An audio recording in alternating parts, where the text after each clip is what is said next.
De nos jours, on entend parler très souvent de la thérapie génique. Ce traitement extrêmement complexe, mais dont le principe est si simple.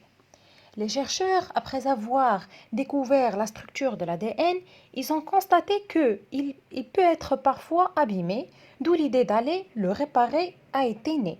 C'est la thérapie génique. Alors, quel est son principe, ses méthodes et quelles sont les maladies qu'elle traite pour le moment? Premièrement, on va définir le principe de la thérapie génique.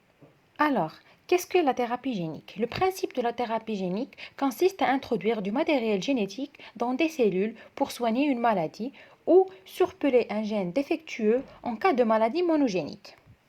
Les chercheurs ont trouvé plusieurs méthodes pour soigner les maladies géniques. Parmi ces méthodes de la thérapie génique, on trouve des méthodes in vivo et des méthodes ex vivo. La méthode in vivo consiste à injecter des gènes thérapeutiques qui corrigeront l'anomalie génétique directement dans le corps du patient. Ces gènes sont transportés par des vecteurs viraux, c'est-à-dire des virus inoffensifs. À titre d'exemple, parmi les maladies que la thérapie génique est en train de traiter, c'est la maladie d'hémophilie. Par exemple, l'hémophilie, c'est une maladie où les malades manquent du facteur 9, normalement produit par le foie et qui permet au sang de coaguler. Alors, qu'est-ce qu'on va faire? On va injecter au patient un vecteur qui code pour le gène du facteur 9 manquant. Ce vecteur va rentrer dans les cellules du foie qui fabriquent alors du vecteur 9. Le foie sera en capacité de fabriquer du vecteur 9 puisqu'il aura désormais le code. Maintenant, comme on a vu la méthode in vivo, on a aussi des méthodes ex vivo. Je vais laisser ma collègue expliquer les autres.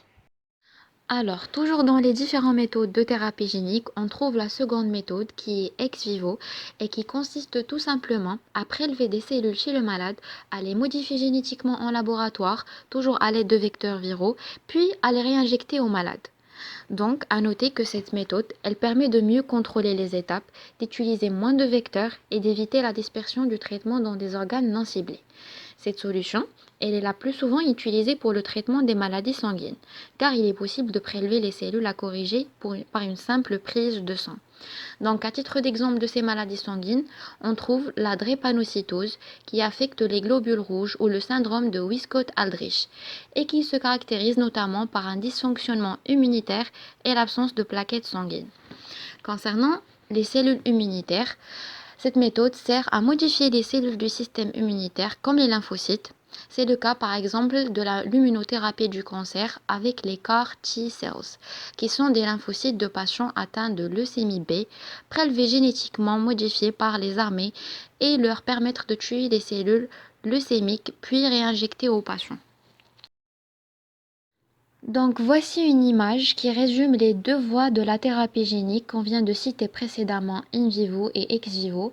Donc pour résumer, c'est soit on injecte directement le matériel génétique fonctionnel, soit solution d'ADN, liposome ou vecteur viral, soit on le multiplie d'abord en laboratoire dans les cellules mitées de l'organisme, puis on les réinjecte.